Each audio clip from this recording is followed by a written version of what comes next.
Bandeko ndenge toyota koloba que topona cardinal Mosengo parce que azana baptitude nyonso oyo po abimisa mboka na biso na kokoso. Aza mwana mboka na biso, aza patriarche mboka na biso, soki azalaka mopaya tunaye kopona ye te. C'est vrai aza na raison akoloba que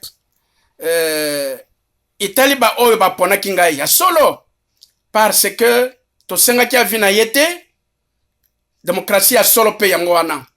O tokoki kochallenge yango contre démocratie ya bamindele, ofuti bambongo bipai boye bipai kuna, batu baponi oyo bafute oyo ofutaki mbongo oyo akoloba ke ngai baponaki ngai. Kopona ya solo toponaki yango wana. Ngai personnellement, nga naza épiscope na église catholique libérale d'Afrique ndenge na utako yebisa bino kala. Depuis 2005 na loba makambo ya cardinal Mosengo, toza na ye na église moko te, mais po toza na bonzambe yango wana tozo koyeba nani akoki kosala nini. Lokola cardinal aboyi na ye, eza malamu mingi pe, parce que Seigneur Bouddha alobaki boyi. Soki muto ye na cadeau, aye kopesa cadeau. Soki oboyi cadeau wana kokende pa ya wapi? Sûrement cadeau wana ifo ezonga na maboko na yo. Cadeau wana tozu yango. Tozongisi yango, ezonga na maboko na biso, parce que Dr Bele abandi kaka na 2017 bien 2018. Baselse abandi kaka lobi awa. Biso to bandaki depuis 2005. Toloba makambo cardinal Mosengo. Ba musuba ye kolanda biso, ça signifie que cadeau ya solo ba pesa yango ipana biso na ju yango. Parce que ye moko cardinal azanganga nzambe munene ayebi makambo ya prophète Isaïe alobaki, soki opesi maloba na yo ebimi ezongaka te sans isala réaction. Ba réaction yango biso tozu yango, tozongeli yango, tozu cadeau wana, siko tokopesa yango na ba oyo bapesaki biso. Iza mokonzi nzambe mutu apesaki biso yango. Tokozongisa yango. Soki na mboka wana iza na mutu mususu te ezali kaka cardinal, bokomona ke cardinal akokoma lokola prophète Jonas. Mbutu munene akomela ye, akokende kubwaka ye na libungu ya ngobela. Parce que kuna nde akokota na kati ya Kinshasa po akamba mboka wana. Mais soki batu mususu bazali, nzambe akopesa na batu mususu. Yango wana na yebisi bino ke tondimi maloba ya cardinal Mosengo depuis alobaki apesiki maloba wana na lere tozalaki na lere azalaki na Canada. Sikoyo tozu yango c'est très bien. Tokozongisa yango ipai wapi eutaki. Alors, pona celle-ci bandeko, bozali ku déconner. Tozo komona ba makambo na bino mususu bolobi les Congolais qui au changement. Mais ah déjà les Congolais qui au changement ezali. Bon sangana na esika moko. Peut-être bozo koyeba makambo malamu te. Nazo koyoka bino kono bozo loba makambo ba Kristo. Mukanda o tozali na yango awa. Soki bomoni communauté internationale et pesi pression na Kabila bandeko bokanisa te pona biloba loba. Moto akomaki mukanda oyo azali imam ya musulman. Azali chrétien te. Docteur Mangola Mulamba aza originaire ya Kasai, azali wana kati États-Unis. Ye muto akomaki lettre wana. Atalaki te soki cardinal aza na église nini. Mukanda wana tokoti yango na Facebook, bino nyonso bokotanga yango. Mukanda wana ezali na kati ya bureau ya président Trump, ezali na kati ya ba sénateur, ezali na kati ya bureau ya batu ya New York, ezali na kati ya bureau ya batu ya Sadek, pe bakonzi mingi ya mokili nyonso bazu yango. Aza mo Kristo te, pourquoi makambo ya mboka bozoka makambo ya mangomba na bino botiaka yango na kati? C'est ainsi que bozo kobongisa mboka malamu te. Tala na pesa bino na yebisa bino bosolo ngai na lobaka makambo bosolo na lingaka to loba bosolo parce que surtout za na bosolo te tokobima na koko soyo te. Tala ba episcope bisika ba memi biso. Ba memi biso na cadre moko ya corruption. Bazang groupe moko na Prima Kuria, bazang groupe moko na Machiavel. Bazolo bana biso tolanda banino ya bakor ya nini ya 2016. accord na constitution iloko nini leki munene pourquoi yozwa iloko muke otiango lokola munene oya munene koma lokola muke oyo professeur Bela Salaki à se référer na constitution article 5 na article 64 eza moke tolanda oyo ya bepiscope ya 5 oyo ya ba prima curia oyo ya ba ya Machiavel poto bongisa mboka ko bonga te na sens wana bandeko ba episcope ya solo banganga nzambo ya solo ba diacre ya solo ba imamo ya solo ba pasteur ya solo bandimi oyo ya solo tokoki kolanda batu wana te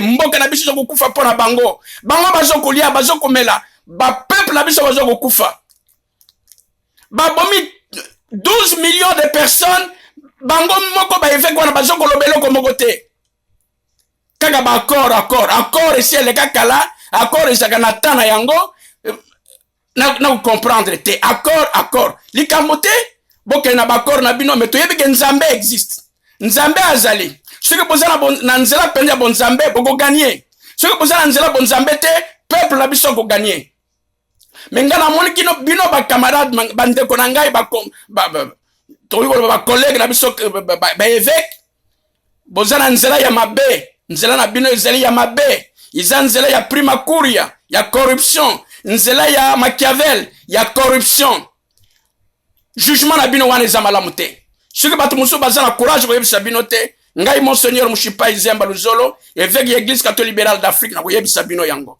pe na koyebisa bino tout le temps banda bobandanga nazalaka toujours contre ya makanisi na bino iza mabe likambo te bolongoli cardinal Mosengo na nini na makambo biso tuzokoloba o peuple alingi likambo te bosala ya bino nzambe akotala soki ya bino za malamu to gagner soki ya peuple za malamu to akogagner alors bandeko tozali na diaspora bandeko bitumba ya pamba izali na tina te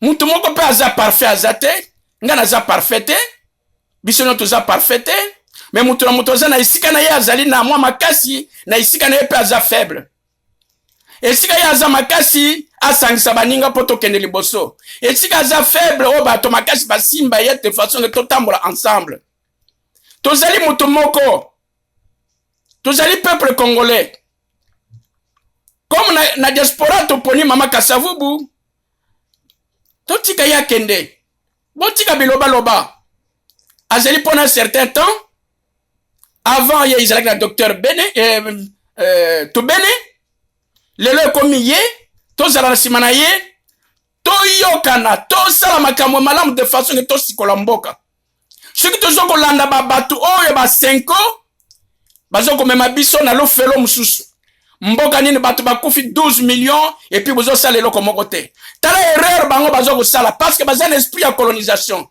papa oyo autaki kokufa yende muto abomaki système ya socialisme ou communisme na mboka na ye na Pologne asalaki nini isa pouvoir politique te bango bakoro bazosala isa bakoro politique te isa bakoro église na bango ils comprennent mal les choses parce qu'ils sont sortis de l'esprit de Dieu. L'esprit de Dieu n'est plus avec eux. Il ne faut plus les suivre, mes chers frères et sœurs.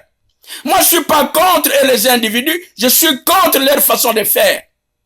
Ces évêques-là n'agissent pas comme des évêques. Ils agissent comme les gens de Prima Curia. Ils sont pas différents des gens de Prima Curia, les gens de Machiavel. Ils sont pas différents.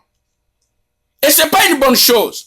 Le pays a beaucoup souffert. Dans quel pays vous avez déjà trouvé 12 millions de personnes tuées par un chef de l'État et une partie, un tiers du parti du territoire est entre les mains de Rwandais, des Ougandais, des Burundais, des Centrafriques, des autres là. Où est-ce que vous avez déjà vu cela et vous êtes en train de l'applaudir? Et vous allez aux élections. Vous allez aux élections sur quel principe? Pourquoi ne pas accepter ceux qui bolingi pays na biso ya solo? Ceux qui ya solo bino bolinga pays. Peuple bino nyonso na bino bato politique ceux qui a solo bolinga mboka na biso pourquoi bolandi makambo ya docteur Bele asalite ngana yebena docteur Bele te Solena docteur Belle peut-être 2 ou 3 fois seulement au téléphone. Il connaît pas ma figure, moi je connais pas sa figure. Nous nous voyons seulement au téléphone. Mais ceux qui n'ont accepté biloko na ye parce qu'ils allaient dans nzela. Ceux qui docteur Moulamba komi lettre na moni lettre wana biso nyo toza na idée wana na signaki yango. Eloko nyonso moninga asali ya bien yango na tokolanda poto bimisa mboka na biso na kokoso. Mais nazoko kamwa bino soki ya solo bobungisi nzela ya nzambe bobungisi yango parce qu'on connaît mieux Dieu et on sert mieux Dieu en servant autrui. Si nous ne savons pas servir notre peuple, nous ne pouvons pas dire que nous servons Dieu. Et tout prêtre, tout vrai prêtre catholique, parce qu'il existe plusieurs églises catholiques qui refusent de prendre des responsabilités politiques, il est contre l'ordre de notre Seigneur Jésus-Christ. Le Seigneur Jésus-Christ nous a dit ceci: allez, sortez du cachot ceux qui sont dans le cachot. Ceux qui sont dans des prisons, vous les libérez. Les esclaves, vous devez les libérer, qu'ils deviennent des hommes libres. Si vous n'acceptez pas ça, vous avez accepté le Primacuria, n'est-ce pas? Vous acceptez le Machiavel, n'est-ce pas? C'est le contraire du message de notre Seigneur Jésus-Christ. Quand vous êtes contre le message de notre Seigneur Christ, nous prions Dieu qu'il nous montre la bonne voie.